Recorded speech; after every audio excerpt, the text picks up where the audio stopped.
and I want to be short on this. Is it time to freak out about the Canucks? Or is it too early? Because I'm riding the line here of, like, I know they won 8-1, and I know Canucks fans are going to be, well, we won 8-1. We're great. You beat the Senators. Like, come on. Okay? And I know the Leafs lost to the Senators, but the Senators are not great, and you know that. So that's why we were mad. Yeah, that's why we're upset about it. Exactly. Nate Schmidt's not, until last game, I guess, looked like Nate Schmidt. Quinn Hughes hasn't looked like Quinn Hughes. There doesn't seem to be, there's something missing for the first 8 games. Or whatever they've played. 8-1 win aside, and I know that counts for them. What have you seen from the Canucks? What do you think's missing? And is it time to freak out? No, I think sometimes you just have a nightmare start. And Quinn Hughes, if you look at his, just easy stats, he's got 7 points in 8 games, and he's a -7.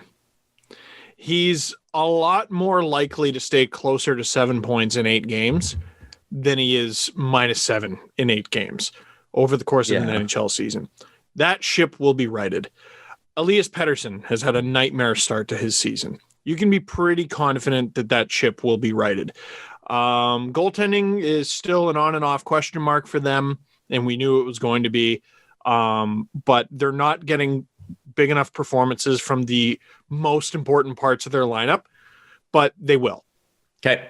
And if they don't, that's the story. But Quinn Hughes, Elias Pettersson, I don't know if you could pick 2 players better to bet on.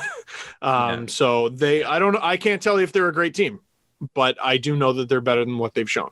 It seems to also be some sort of semblance of like circumstance. Like they started the season 4 games on the road, and then they go 1-3 in those games. And then over the course of their first 9 games in the year, they've scored 5 goals, at least 5 goals, 4 times.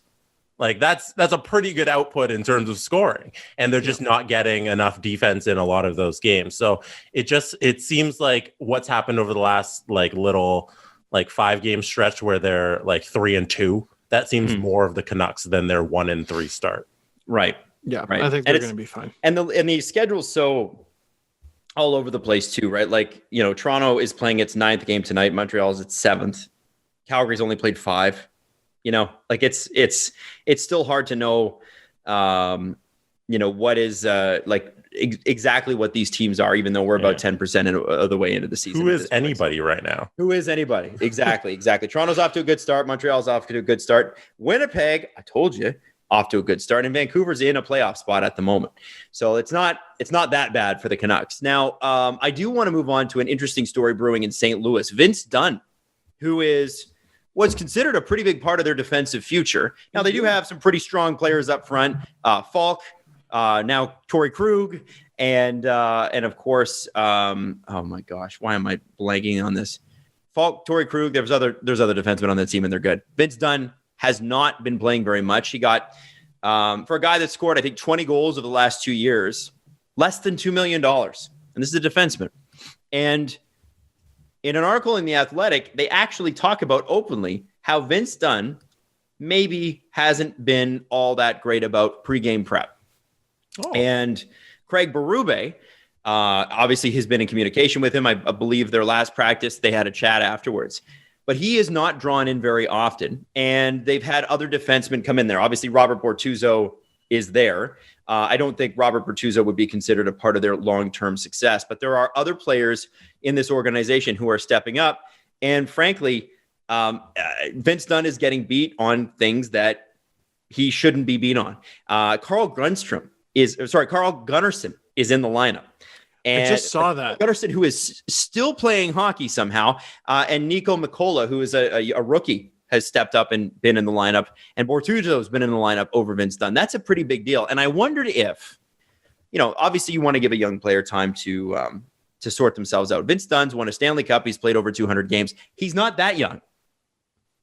And I wonder with a team like the Toronto Maple Leafs, who also have a defenseman in somewhat of a similar situation. Travis Dermott is not the kind of guy that doesn't prepare for games. There are brain farts with Travis Dermott, but he's developed well. But this is a big season for Travis Dermott.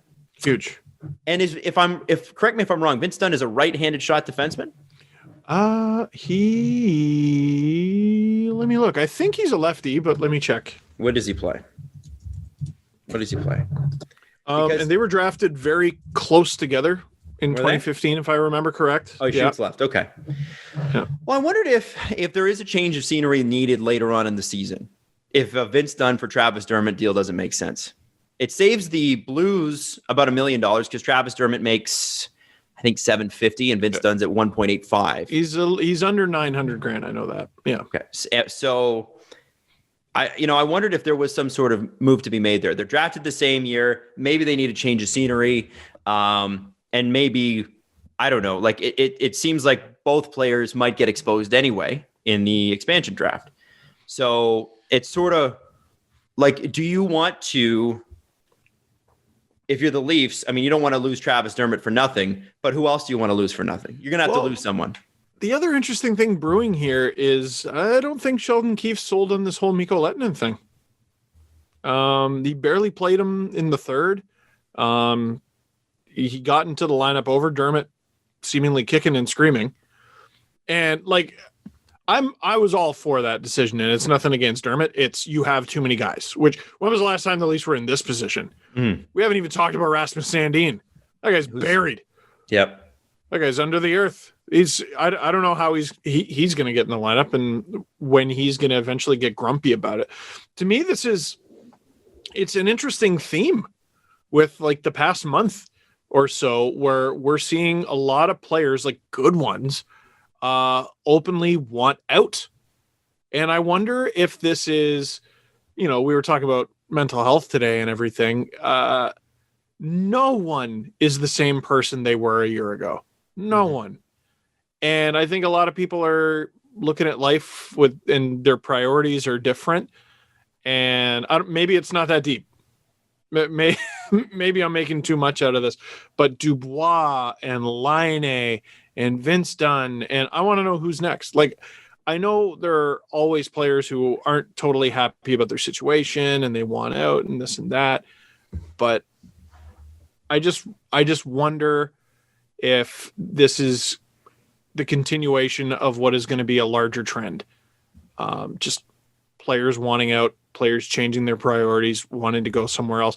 Like, I'm just looking, this guy had 8 points as a sophomore defenseman in the Blues cup run. Like, this is such a good player. He just turned 24. It seems wild to me that they would even consider this, especially forget the fact that Carl Gunnarsson's 34 years old. He's probably not going to be around for much longer either. Right. Yeah. You're replacing him with who? Exactly. Like long term, I'm saying. It's a very strange one, and I don't think I understand it. It seems like with Dubois and with Laine, it seemed like the better idea was to fix the situation rather than move on. Surely the better situation here is to fix the situation rather than move on. Right. And it seems like they're putting that on the player. Like, it's time for you to fix this and you to earn this.